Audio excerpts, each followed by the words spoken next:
All statements and opinions expressed by guests of the Adult in the Room podcast are strictly their own and do not necessarily reflect the beliefs or opinions of the host, producers, or advertisers. All interviews are presented in their most complete possible form in the interests of free speech. No statements should be interpreted as financial, legal, or medical advice. Listener and viewer discretion are strongly advised.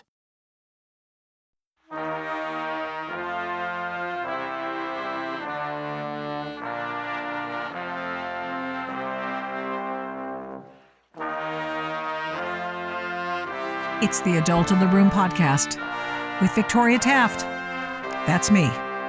Kurt Schlichter, an author, a columnist at Town Hall, and lawyer, a retired Army guy who ran a gas station in the Middle East. That's what he says anyway. How are you? I'm doing okay. How about you? Doing all right. How'd I do on the ramp up, the tempo of this op? Looks pretty. I think you summed it all up. I think it's been ineptly handled. It got when their psychopathic Afghan friend decided to go on a murder spree in Washington, D.C., they had to step on the gas and drop it on the Friday of Thanksgiving. So nobody was watching, and except us pundits. And then so Monday, normal people came back, and they were mostly thinking, wait a minute, we killed some drug dealers and that's bad somehow. I'm going to go play Candy Crush. And of course, the facts, which are actually important, demonstrate that this was not remotely a war crime. By the way, I'm really excited about the same people who became during COVID became epidemiologists, and when tariffs came out, became economists, are now experts in the law of armed conflict. So, I mean, we're just blessed to have a bunch of internet Renaissance men who can provide us their insights on whatever topic there is. So, I don't think most Americans really care about this. I saw some polling that says one of Trump's most popular initiatives is killing drug dealers. And I think, if you want to, if the Democrats want to take the side of the drug guys, I guess that's okay. It's not going to work. It's not going to help them. What they're really trying to do is, of course, get rid of Pete Hegseth for two reasons. First, it hurts Trump. Mm-hmm. And then that would be major damage. It seemed to be major damage to Trump. But the other thing is they despise the fact that he's turning the Pentagon back into a military organization instead of a left-wing petri dish of social pathologies. They're terrified that when the time comes for their color revolution, the Pentagon won't be there to help them. And It won't be. So Pete Hegseth's not going anywhere. Nobody's going anywhere. Nobody's going to get prosecuted. Everybody's going to get pardoned before Trump leaves office, of course. Mm-hmm. So this is really just an act of masturbation, essentially, by the Democrats. It's like having some pervert at the edge of a park in a raincoat touching himself to scare the kids. That's pretty much what they're doing. And it's going to have about the same positive impact on humanity. Yeah, but we can see what they're doing. And that's fine. Yeah, and I'm like bored. I get it. I'm just like, you're so stupid. One of them comes out and says, I saw the video today. It was the worst thing I'd ever seen. 2 injured people and they killed them. Yeah. And? Yeah. And? Yeah. I mean, maybe, with his massive experience in the military, which would be, well, none, they're aware of they're aware of a one-shot rule for missile attacks, right? That I never heard of. That if you don't get them on the first shot, but only hurt them a little, you can't finish it. Right? I've never heard of that. So I don't think that exists. Interesting Times person, Free the Bee 22 said the leftists are pretending that when a soldier shoots an enemy twice, the second bullet is a war crime. Please explain to them. Stupid. It's stupid and annoying and transparent. And I just don't think normal people are doing it. Normal people are not. I don't think normal people are playing along. In your life, have you gone out and has anyone come up to you and said, this is horrifying. I can't, this is the worst thing ever. America's broken because it's killing the people, importing poison in that killed 100,000 people last year. Yeah. This is the worst thing ever. I haven't heard a single person Well, the leftists do complain about it outside of Twitter. Right. I mean, and those are the left. I do worry about civil liberties and all that stuff, but for example, I was concerned, even though I knew those guys were dirtbags and were all Alaki, and then the kid who was his protege in Yemen, I think it was, are taken out by a couple of drones fired by our friend Barack Obama, and multiple. I was times. all for that too. Yeah, if you're an American and you're around terrorists, you should die. They were terrorists. They left. I don't care. And I don't care if he's 16. Right. Screw him. You fight America, you die. I think that's perfectly reasonable. I think it's also consistent with, all of human history. I'm trying to figure out when history changed. Was it 2 weeks ago where suddenly for all these,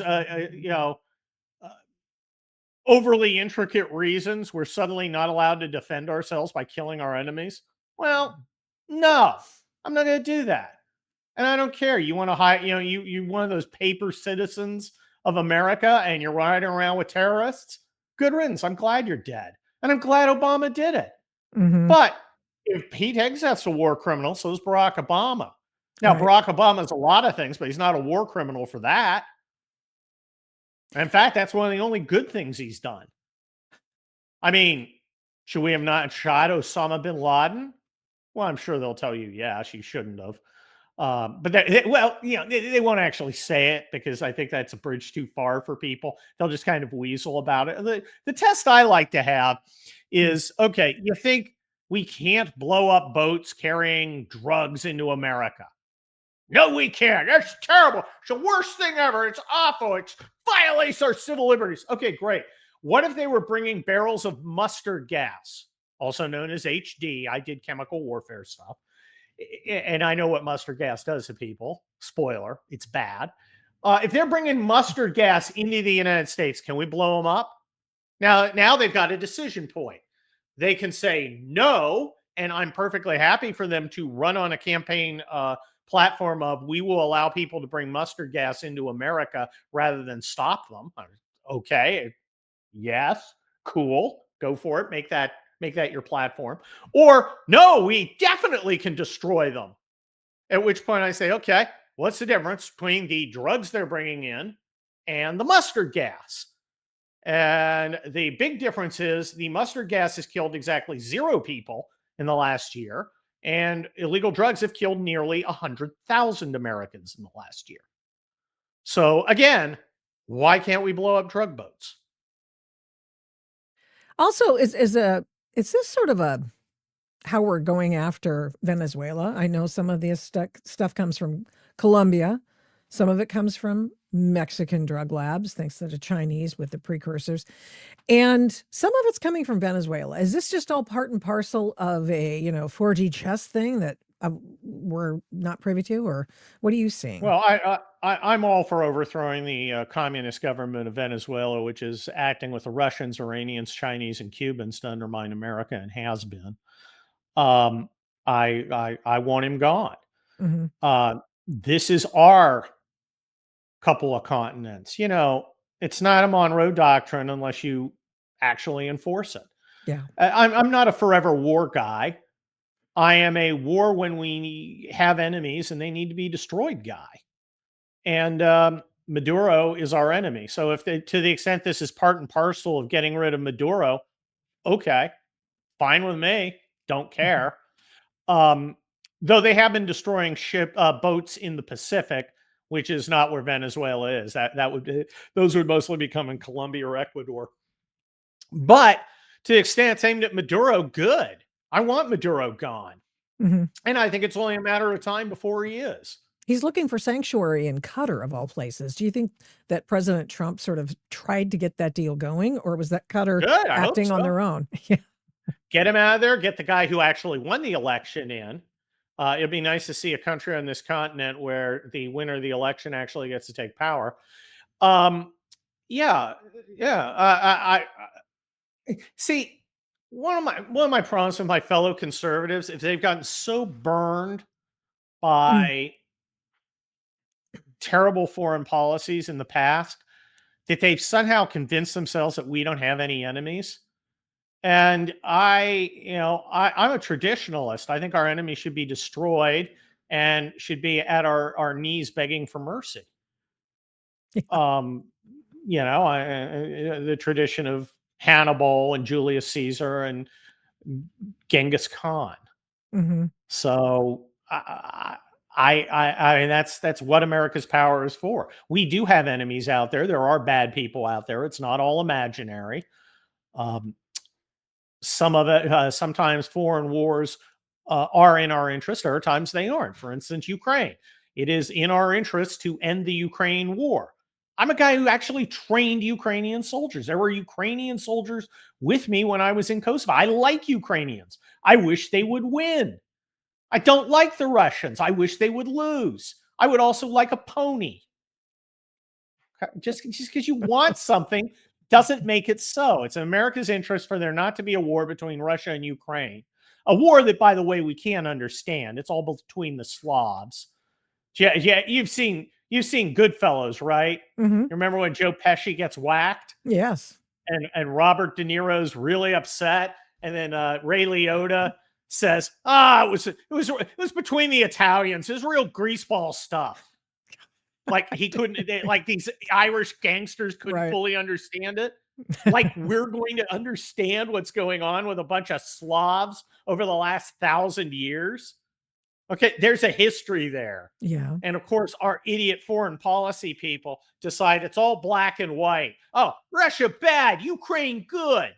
Well, I guess in general, but there's a little more to it than that. So you like the way You that know, you like the more transactional way that that the president's handling it. well, no, I'm just simply in America's interest. Hmm. I'm not. I expect the Ukrainians to look out for the Ukrainians. I don't hold anything. A lot of people like vilify Zelensky. Hey, he's doing what he thinks he needs to do for his country, man. I might not enjoy all the things he does, but I think he's doing his job. My job is to take care of America. And unfortunately for the foreign policy establishment, Trump understands that. His job is to take care of America, not the Ukrainians, not the Russians, not the Europeans, Right. America.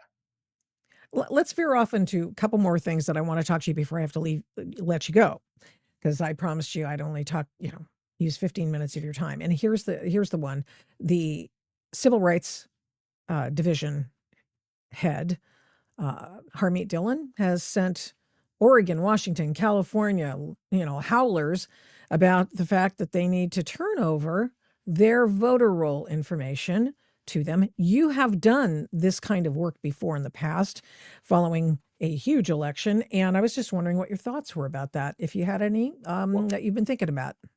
Well, look, I think Harmeet Dillon is a superstar. She is a terrific lawyer. I have referred cases to her back when I was practicing law in California, and she is great. Yeah, you've got to have fair elections, and there's a role for the federal government in ensuring that. Even when the president is Donald Trump, we Right. aren't doing the special Donald Trump exception to all the other rules. Sure. Democrats are perfectly happy when they have the Department of Justice to go out there and do your election security stuff, which of course is all a scam. Well, we're going to do it too, and they don't like it because they're cheating, and we know they're cheating. They know that they're cheating. They know we know they're cheating. Mm. That's the only reason you don't purge your rolls is to cheat. The only reason you don't have voter ID is to cheat. The only way you have eternal, 5, 7, 8 week pre-election voting is to cheat. It's all to cheat. Hmm. And they don't want to get caught on that. So I'm glad she's doing it. They've just done so much damage to society. There's just so many things we have to do. It's exhausting, but they've been pretty tireless about it. I think they've done a good job. Yeah. I mean, I hope they can follow through. I know they're down like 30 attorneys in that division. Oh, they're down like a lot more. A lot of them quit, but good. They were trash. Good. Do you worry about the FBI at all? Because I'm getting mixed messages. Obviously, the Miranda Devine story this week, and I see Kash Patel. I wish he were just a little less eager to get to a microphone. What's your thought? Well, look, do you ever hear anything from Dan Bongino? Not much. No, you see, and I saw one today. I actually sent him a text. A progress report. Dan Bongino goes underground, does work, comes back with a progress report. That's exactly what we want. And another big public figure who's doing the same thing is over at National Security Council. That's Seb Gorka. He's not out there in front of he's in there and they are doing things to reorient the organization. It's turning a big ship around. There's a lot of scumbags in there, just like Pete Hegseth's doing. Yeah. He's in there turning stuff around. And it's going to take time. Trying to swift boat him right now. Yeah, I think I'm just glad we have 3 more years to reform these organizations, and hopefully, someday the Democrats will take power again. Hopefully, the reforms will be in place and firm enough to protect from the corruption that the Democrats would attempt to reinstall. Do you the way that the scenario went today was that Dan Bongino took the old guys off, the old investigators off the J6 pipe bomber case, put a new set of people to look at the existing information, and then they come up with a suspect. Sounds like a reasonable thing. If these guys couldn't or wouldn't find it, and I'd be perfectly willing to believe either of them, then you get new eyes on. And you try again, and now they have a suspect, and we will see whether they've got the evidence or not. A guy gets a fair trial, unlike the J6 defendants. Right. Let's see what happens. Yeah. All right, Kurt. Thank you so much. I appreciate it.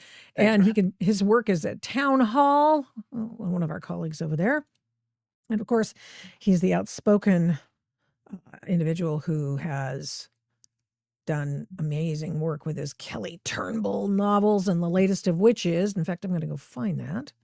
Where is that? Panama Red. Panama Red. You can go get it now. Yeah. What happens in this one without telling me that, Well, he goes to Mogadishu, Minnesota. I just happened to drop it right in the middle of Somalia Gate. So it's yeah, it's some serious business. Ripped from today's headlines. Yeah, no kidding. No kidding. Let's see, I'm looking for it. Where is it? Here it is. No, that's another. That's a different one, but that's another one. Yeah, that was already in my still store. Yep, American Apocalypse, the Second Civil War, and the latest is Panama Red. Kurt Schlichter, thank you so much for everything you do, and I appreciate you coming on the Adult in the Room podcast today. Thanks for having me. Godspeed. Thank you so much for watching and listening to this episode of the Adult in the Room podcast. We do not take you for granted. We appreciate every single person who tunes in every week to listen and watch this program. We're here every Tuesday and Thursday, live streaming on Rumble, and then on every other podcast platform shortly thereafter when we can port it over and get it over there as soon as we can. All the shows can be found at victoriataft.com, where the censorship regime has been banned by me. Follow me on social media at these names: Victoria Taft, the Adult in the Room podcast, and the Victoria Taft Show. Send media inquiries, or any others for that matter, to victoria@victoriataft.com. And here's a big ask. Would you please subscribe, share, like, comment, recommend, and give this program a 5-star rating where you can? We really appreciate it. We do not take that for granted either. Follow my work at, you guessed it, victoriataft.com. PJ Media, I write tons over there. Flamingo Audiobooks, and of course the radio. I don't do this alone. This show is produced and engineered by Overall Media. 1A Cast is responsible for some of the Adult in the Room podcast's imaging. Logo design by Hageman Creative. The Adult in the Room podcast is produced at Flamingo Road Studios. All rights reserved.